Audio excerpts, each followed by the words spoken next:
మహాత్మా గాంధీ కలలు కన్న గ్రామ స్వరాజ్యానికి రాష్ట్ర ఉప ముఖ్యమంత్రి పవన్ కళ్యాణ్ బాటలు వేస్తున్నారని మాజీ మంత్రి సత్తెనపల్లి ఎమ్మెల్యే కన్నా లక్ష్మీనారాయణ స్పష్టం చేశారు. వైసీపీ రాక్షస పాలన అంతమొందించి ప్రజాస్వామ్య పాలనకు పవన్ కళ్యాణ్ ఆధ్వర్యంలో ఎన్డీఏ కూటమి ఏర్పాటు అయిందని గుర్తు చేశారు. అన్యాయంగా చంద్రబాబు జైల్లో పెట్టినప్పుడు మద్దతు తెలిపిన ఏకైక రాజకీయ నాయకుడు పవన్ కళ్యాణ్ కితాబిచ్చారు. రాష్ట్ర ఉప ముఖ్యమంత్రి పవన్ కళ్యాణ్ జన్మదిన వేడుకలు అఖిల భారత చిరంజీవి యువత వర్కింగ్ ప్రెసిడెంట్ మేకల రవీంద్రబాబు జనసేన పార్టీ సంయుక్త ఆధ్వర్యంలో గుంటూరు వెంకటేశ్వర విజ్ఞాన మందిరంలో సోమవారం ఘనంగా జరిగాయి. ఈ కార్యక్రమానికి ముఖ్య అతిథులుగా ఎమ్మెల్యేలు కన్నా లక్ష్మీనారాయణ, మొహమ్మద్ నజీర్ అహ్మద్, జనసేన పార్టీ నాయకులు బోనవేన శ్రీనివాస్ యాదవ్, గాదే వెంకటేశ్వరరావు, టీడీపీ నాయకులు ఉగ్గిరాల సీతారామయ్య, కాపు నాయకులు దాసిరి రాము హాజరయ్యారు. ఈ సందర్భంగా పలువురికి పవన్ కళ్యాణ్ జన్మదిన పురస్కారాలతో పాటు అన్నదాన సుఖీభవ పురస్కారాలు ముఖ్య అతిథులు ప్రదానం చేశారు. ఈ మేరకు వారు మాట్లాడుతూ ప్రజల పక్షాన పవన్ కళ్యాణ్ గత 10 ఏళ్లుగా ప్రశ్నిస్తూనే ప్రభుత్వ ప్రజా వ్యతిరేక విధానాలపై పోరాడారని గుర్తు చేశారు. ఈ కార్యక్రమంలో వల్లంరెడ్డి, లక్ష్మణ్ రెడ్డి, వడ్లవాణి రవి, రాజు, అడప మాణిక్యాలరావు, శనక్కాయల ఉమాశంకర్, శ్రీహరి తదితరులు పాల్గొన్నారు. రాష్ట్ర మాజీ మంత్రి వర్యులు కన్నా లక్ష్మీనారాయణ గారికి, అలాగే వేదిక మీద ఉన్నటువంటి పెద్దలందరికీ ఈరోజు పవన్ కళ్యాణ్ గారి జన్మదినాన్ని ఎంతో ఘనంగా నిర్వహించుకోవాలని ఈ కార్యక్రమానికి విచ్చేసినటువంటి అతిథులందరికీ, ముఖ్యంగా ముందున్నటువంటి మీ అందరికీ కూడా పేరు పేరున హృదయపూర్వకమైనటువంటి నమస్కారాలు.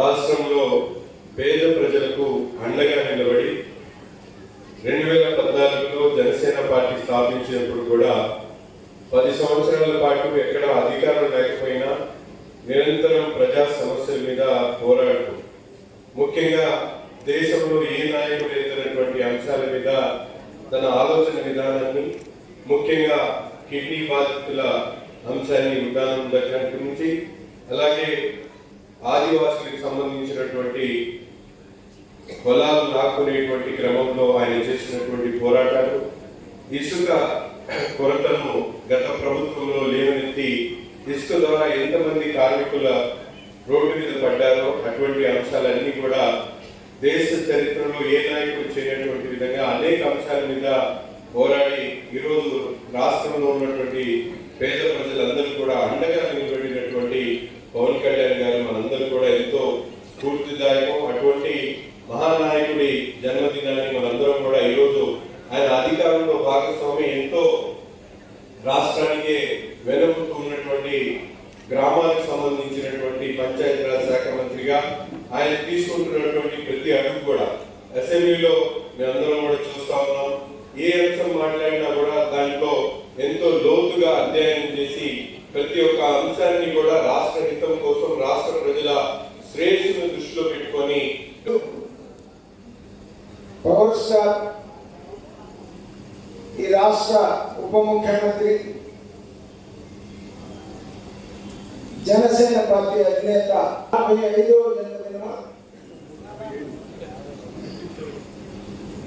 ఏమో మాకు సత్తెనపల్లిలో అయితే 55 అన్నాడు.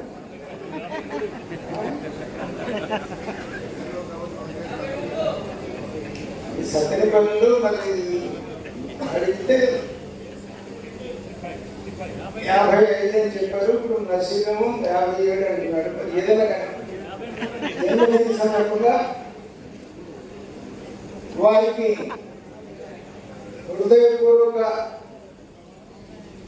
శుభాకాంక్షలు తెలియజేస్తూ వారు నిండు నూరేళ్ళు భగవంతుడి దగ్గర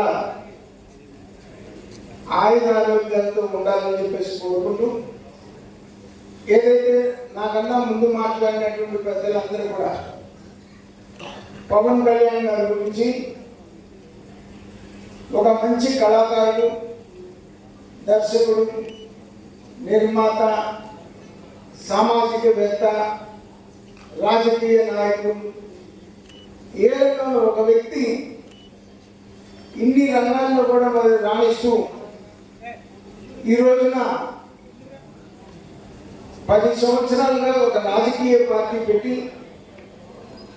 రాష్ట్రంలో ఉన్నటువంటి సమస్యల్ని ప్రభుత్వం దృష్టికి తీసుకెళ్తూ పోరాడుతూ గత 5 సంవత్సరాలుగా ఈ రాష్ట్రంలో ఒక రాక్షస పాలన, అప్రజాస్వామ్య పాలన జరుగుతుందని, ఈ రాష్ట్రంలో ప్రజాస్వామ్య పాలన కోసం తపన పడి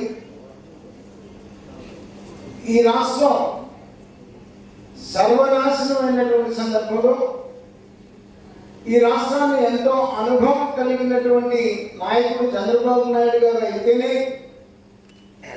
ఈ రాష్ట్రం తిరిగి అభివృద్ధి పదంలో చెందగలదు. అమరావతి రాజధాని కానీ పోలవరం కానీ మనం పూర్తి చేసుకోగలం అని నమ్మి మరి చంద్రబాబు నాయుడు గారు పవన్ కళ్యాణ్ పట్ల వాళ్ళు ఉన్నటువంటి కమిట్మెంట్గా చూస్తుంటే అద్భుతంగా ఉంది. వాళ్ళు నిజంగా మాటలు చెప్పడం వాళ్ళ యొక్క ఆనందాన్ని రైతులు చుట్టుపక్కల ఉన్న గ్రామాల నుంచి చాలామంది రైతులు వచ్చారు. వాళ్ళందరికీ నగదు ప్రోత్సాహంతో పాటు సన్మానం చేసి మొక్క ఇచ్చి మెమెంటో ఇచ్చి సత్కరించాం. అలాగే మరొక విషయం ఏంటంటే పవన్ కళ్యాణ్ గారు ఏ ఆశయం సాధన కోసం పనిచేస్తున్నారో ఈ రాష్ట్రంలో గ్రామీణాభివృద్ధి కానీ ఇంకా అనేక పదవులు చేపట్టి ఆయన దానికి 100% న్యాయం చేసేటువంటి నేపథ్యంలో మా వంతు కృషిగా రైతులను ప్రోత్సహించడానికి ఈ కార్యక్రమం పెట్టాం. చాలా చాలా సంతోషంగా ఉంది. పవన్ కళ్యాణ్ గారి లక్ష్యం జయం ఏదో అదే మా జయం, అదే మా లక్ష్యం. అలాగే చిరంజీవి గారు మాకు నేర్పిన సేవ, అదే సేవలో బాటలో మేము నడుస్తున్నాం, గర్వపడుతున్నాం. చిరంజీవి అభిమానిగా నేను గర్వపడుతున్నాను, జనసేనగా నేను గర్వపడుతున్నాను. అలాగే నా చుట్టూ ఉన్నటువంటి నా స్కూల్ డైరెక్టర్స్, అభిమానులు, ఫ్యాన్స్ చెప్పక్కర్లేదు. వీళ్ళందరూ కూడాను చిరంజీవి గారికి, పవన్ కళ్యాణ్ అభిమానులు.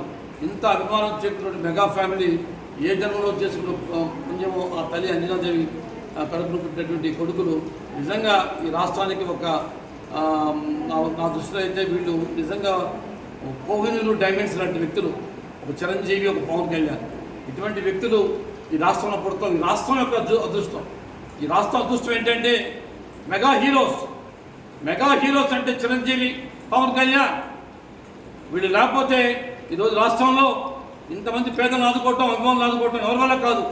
ఎన్ని సేవలు చేస్తున్నారు, ఎన్ని కోట్లు ఇస్తున్నారు. 30 కోట్లు రైతులకు ఇచ్చిన మహనీయుడు, ఈ దేశంలో చరిత్రకెక్కిన గణనీయుడు ఓన్లీ పవన్ కళ్యాణ్.